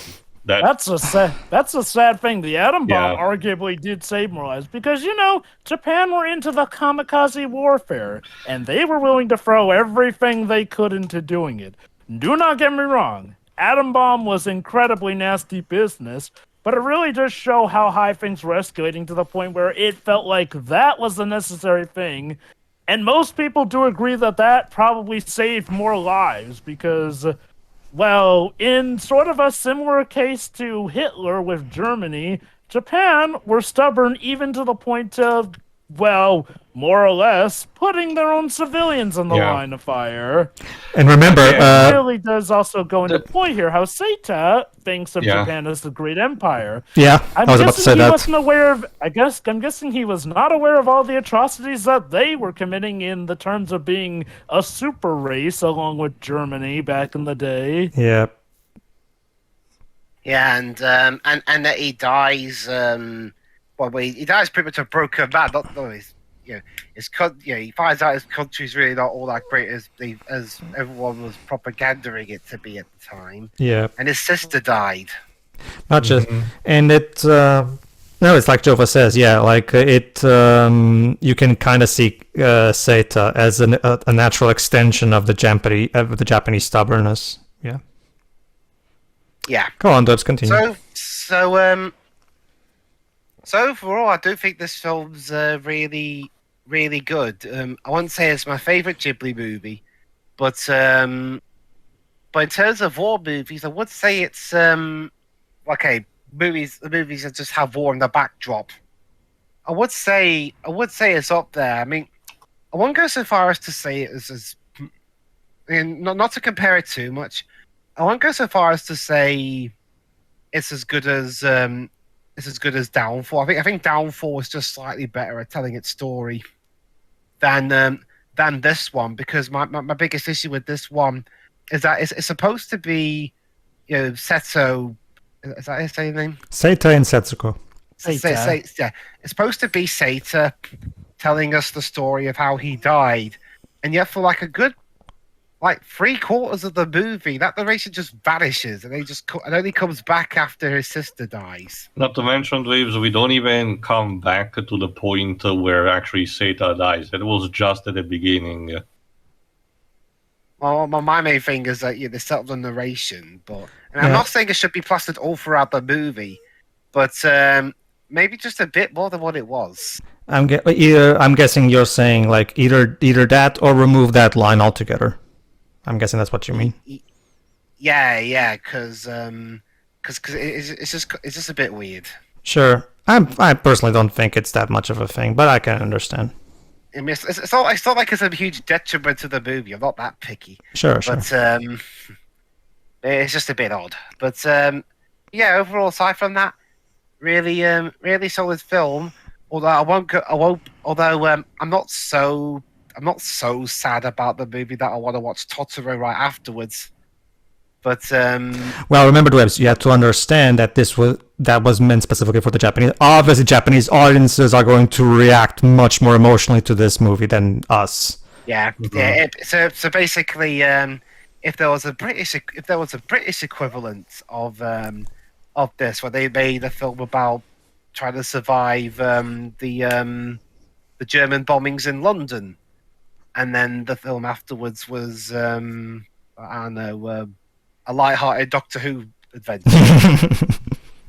That's the closest comparison I could think. You mean The Empty Child? That's too depressing. No, I got it. I got it actually. You watch that, but then straight afterwards, you get an episode of Danger Mouse. Danger Mouse. Dun, dun, dun, dun, dun, dun, dun. Yeah, there you are. I know it's not in the same ballpark as Totoro, but it's the closest one I could come up with. Sure. But anyway, yeah, pretty solid. All right, Jova. Yeah, this was actually a pretty good film, honestly. I'll admit, I was kind of surprised that they didn't do the easy thing and going about how, America sucks for doing this and that here and there. Like, no, it is legit just a well-rounded look at things. That, yeah, some nasty stuff was done. Mm-hmm. Both sides definitely did have issue with that. But it does really show the suffering on a personal level, but it doesn't feel to the point where it's just like misery porn or anything. Like, no, I mean, this one does feel like there are some high moments to try and alleviate things here and there, which help the heavy bits, well, hit all the more. And in a story where you essentially know the outcome of things given how it starts, that is no small feat. Mm-hmm. So during the credits here, I've actually been doing some research on this film here and there. So, yeah, if ever it does feel like, well, the aunt was a little bit too unlikable, I can sort of get how it would feel like that, because apparently there is a live-action version of this movie, actually, made in 2005. Yeah. Apparently it's a pretty good one. So, why do I bring that up? Well, yeah, the thing with the aunt in this movie is that essentially, while the movie I wouldn't say goes out to paint her as a bad guy per se, it does really show her having a lack of reaction to the two kids leaving in the middle of a war out of nowhere. It's just like, whatever. So, the live-action version apparently does its best to address this issue here and there, because the narrator in that one is not actually the brother, but is instead their cousin. Yeah, those kids of the aunts, they actually do factor a bit more in the live-action movie. Now, from what I've understood, it doesn't take away from the main two siblings. The story is still overall the same.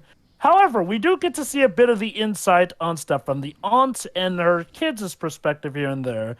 And needless to say, when they figured out that they both ended up dying, they did not take it well, which does actually go to show that the aunt did regret at least not trying to stop them from leaving. And by the time they went to find them, well, yeah, you know what happens, essentially. So basically the remake expanded on a few things. And I think I can see why. See, apparently the aunt is incredibly hated over in Japan here. Oh yeah. How reviled? Well, okay, so as recent as 2012, there was a poll held for what, Japanese fans consider to be some of anime's most unforgivable, most unlikable, and most despicable characters here and there. Want to know how unpopular the aunt is? She was ranked number 3 on the poll here. Huh. Mind you, it was number 3 out of 42 characters here and there. And yes, Swibs, in case you're wondering, there is a character from Code Geass on that list as well. Actually at the bottom. Which character? Zaku. Yeah. Very low character. You have to understand. I already told you. You have to understand that at the very least in Japan, the Lucci is actually very well enjoyed. For reference sake, she was 3rd place. You want to know the 2 characters who actually are above her? Well, Sure. one is, the ever so jolly guy himself, Kyubey from Madoka Magica. Obviously. And then the other one is a familiar name on the list here. It's our good old friend Makoto Itoi from School Days. Yes. Okay. Like I said, And for reference sake, sorry. there are also some other characters from School Days. Yes, multiple School Days characters on this list here and there. So, yeah, my faith in humanity with Japan is there here. Here's the big difference. So Kyubey and the aunt are done the way they are with intent, whereas with Makoto, I'm not entirely confident School Days intended us to hate Makoto. To be honest with you. You want to know what's funny? Also, they don't even refer to her as name. They just called her aunt in the poll. I can see that. Okay, I sympathize with the people on that who voted on that poll, but while I do definitely disagree with a lot with what the Ant did, I stick with what I said before. While it is true that the Ant was in the wrong about most of stuff, Seita didn't help either, because his refusal to do any of the chores she asked. Yeah, you're staying at our house. Contribute a bit, dude. Like, don't. So I will agree. Well, it is true that the aunt was definitely the one that was mostly in the wrong. Seita wasn't exactly a saint either. I suppose, to be fair, the reason people give Seita more leeway is the fact that, he's a kid. Sure. Kids and teenagers will not always know as much better as, say, the adults here and there. He's 16, though. He's already old enough to have a basic sense of these kinds of things, I will argue, though. 16... teenager, and he had his sister he was trying to look after here and there, and it's during the time of a war. Again, yes, you're more mature as you are as a teenager than you are as a kid, but you still do have some of those tendencies from your childhood when you're a teenager, all the same here and there. And not to mention the fact that, again, I'm not saying that the aunt is a clear bad guy. I do agree, though, that I do feel like the movie could have done a bit better in showing her at least regretting things from her side, sure. Yeah, that stuff. Which, to be fair, the live-action version apparently does rectify. That said, it doesn't take away from how great this movie is, and apparently, over in the West, people agreed, because this movie, to this day, is one of the rare movies to have maintained a 100% on Rotten Tomatoes. Oh no, the movie is beloved by film buffs all around, is regarded as one of the all-time great war movies, because it really is that great. All right. And I can definitely see why. Overall, very well-crafted film. All right. Two. Next. This is, just as I remember it, the other time that I watched this was another one that I watched a long time ago. If I recall correctly, this movie got released in my country properly with a dub and everything, but I actually never watched that. When I actually did watch it, was it around 2009, I think. It was mostly out of curiosity, because before that, I was only hearing a bit about it. This was one that kind of flew above me back then. But yeah, it's a movie that if you don't know anything much, or at least much about it, it will literally destroy you inside for its themes. But like Java said, it's not one that wants to be preachy and said, "Oh, America is the great Satan," everything. You can make an argument that the bombing seems to be targeting a lot of civilian buildings, something that's weirdly enough they had the courtesy of not doing that when they bombed my country instead, mostly because the partisans actually did negotiate beforehand. But that's a story for another time. But overall, no. As Clips was actually wondering if we were going to see also the atom bomb in action as well. There are a couple of actual animes that do tackle instead these subjects and the more direct effect of that. I forgot what specific name, but there's one that kind of builds up to it to the point where you kind of forget where the story is set in Hiroshima, and when it literally drops, you see all these characters that you knew about that just gets decimated like that or are victim of radiation poisoning. That one is a bit more poignant to the whole anti-war message. This one instead wants to showcase the ideal the condition of these two children, in a war-torn ambient. You can make also an argument that you can make the setting fictional if you want, and it can still manage to work contained in a bubble. The fact that it's actually based on real event, makes it more powerful as well. If you had never seen this one, you might have recognized that a lot of other products took inspiration from this in some kind of way. It's more recognizable also with the version that came out last year, but yeah, that initial scene with Nier and Yona in the supermarket is kind of a reference to this as well. Yep. And it becomes more apparent when you know about the context of Brother Nier rather than Papa Nier, which is a bit, it's kind of intentional at the very least. I will not dwell too much onto this and explain more when we actually revisit that game, but Taro did mention that the initial accident with the salt and everything in Tokyo, the snow in summer, it was instead supposed to be based around more the 9/11 tragedy, more than when Japan during World War II. But again, you can tell that there is some kind of referencing to this as well. But the point of the movie also is the fact that you kind of want to see these two children survive, but as the more the movie passes, the more you see that, well, they don't have much they don't have much of a choice, unfortunately, and it's mostly because of the fault of our protagonist, because of his stubbornness, which, like I said, it feels more like a parallel to an extent to Japan as a whole. But I would argue it's more about applicability, and I want to believe the word of Isao Takahata himself of wanting to focus primarily, directly, onto just the lives of his two children, which paralleled also some real event that he passed through. Although, sadly, in this case, the sister did not make it through. The movie also, even when it in such moment, the idea of that fact that the two siblings also managed to find peace in the afterlife, something that they showed into the beginning, is also clearly there just to not make the ending completely depressing.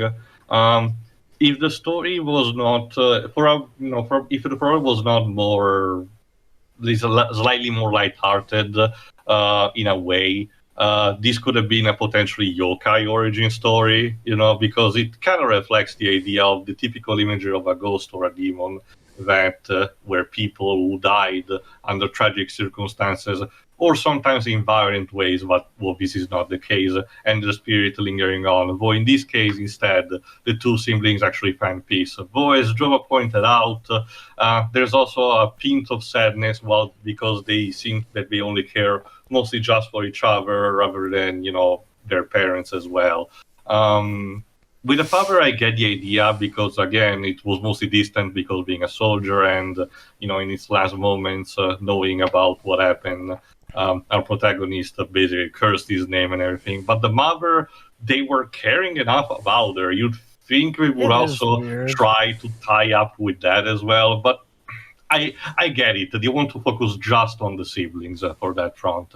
I feel like a better thing to do would have maybe have had the mother be dead already, and that's why they don't have as much a connection with her. But no, they clearly did. So it's weird that they don't reconnect with their parents in the afterlife. This is also another good segue. The aunt character, you can tell that she definitely did not treat the siblings well.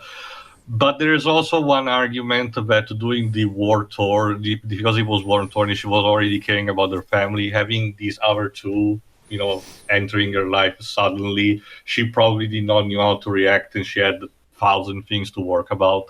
She still could have handled things, better. And this is what ultimately prompted our two siblings to actually, move in the place near the river, But you can make an argument that she probably would have managed to treat them better if the circumstances had been more favorable, unfortunately.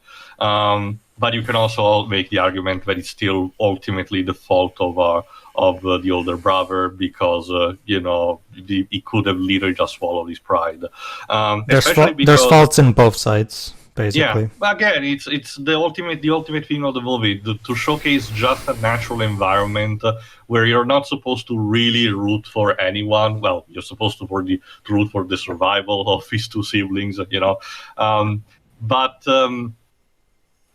it doesn't really have, for lack of a better term, childish painting of morality of the character and says this character is designed to be evil and everything. This is also showcased by the arrest scene where the cop turns out to surprisingly more sympathetic and understanding because, the farmer, got something stolen from him, but it was a malnourished kid that got even beat the shit out of. To the point of it practically being assault, as the officer pointed out. Basically, he was literally willing to draw his weapon to defend that. So again, it's the movie making another point. Again, while it's not my favorite Studio Ghibli movie, even if it's technically not that, mine is still to an extent Nausicaa of the Valley of the Wind. But this is still important and high to recognize for everything, the presentation, the thematics, the type of story you want to tell. As for the dub, it's fine. I don't really have a problem with it. Some deliveries might, particularly Aunt, might have been a bit more dull than normal. Could have do another take potentially, but I heard much worse. This could have been so much worse for this kind of movie. So at the very least, it's very serviceable. But yeah, that's pretty much it for me. So, Pedro. Yes. Okay. Like I've said before, whereas Miyazaki-san is the crowd pleaser, Takahata-san is the thinker. His movies are all about meditating on the themes, on what happens, and taking your own conclusions. Again, and the fact that we've been having this conversation for a good 5 minutes at this point demonstrates my point. And I have a tremendous amount of respect for his commitment to telling a story that, like Jova said, is not black and white in its depictions of people. And it shows the movie again just doesn't take any sense in anything, period. It just shows these events and what happens, and it shows the themes. It shows this kid is so prideful to the point where he dooms himself and his sister. At the same time, it also shows how not every one of the adults is bad. Of course, like Theo said, the cop, and it treats everything in true honesty, where it shows the harshness of the setting we're in. Never at any point does Takahata ever sugarcoat anything in this movie. The harshness and the horribleness of this setting and this period in Japan is perfectly demonstrated and shown for all the horribleness that it has. But never at any point does it feel like you're being talked down to, preached to, or it feels like Takahata is just trying to get an emotional reaction out of you. Takahata handles everything masterfully by always maintaining a powerful sense of restraint, where he knows exactly when to back off and when to go in. And that's the true strength of this movie. Plus, that and the characters are very well realized. For as simple as of a story as it is, Takahata and the original author managed to draw so much thematic and emotional depth out of it. It's absolutely fantastic. The movie is regarded by the animation community as one of the all-time classics, and for good reasons. It's masterfully directed, it's masterfully written, it's masterfully animated. It's an absolute masterpiece. This is the kind of movie that other animators look up to as this is the gold standard, and for good reason, because it really is a true demonstration. And like I said, a lot of when people talk about, one thing I do recommend everybody is to go to YouTube and search Roger Ebert, Grave of the Fireflies, because when Roger Ebert did his original review of this film, he talked about how this film demands a serious talk about the importance of regarding animation as a legitimate form of storytelling as much as live action, and not segregating it to just a kids thing, like so many people still, sadly, to this day tend to do. And this movie is always presented as one of the most potent arguments against that, and for good reason, because this movie is a movie made for adults and no one else. Because you can probably guess kids probably will not. They probably have a bad time watching this. And I absolutely respect Takahata for how seriously he takes his audience.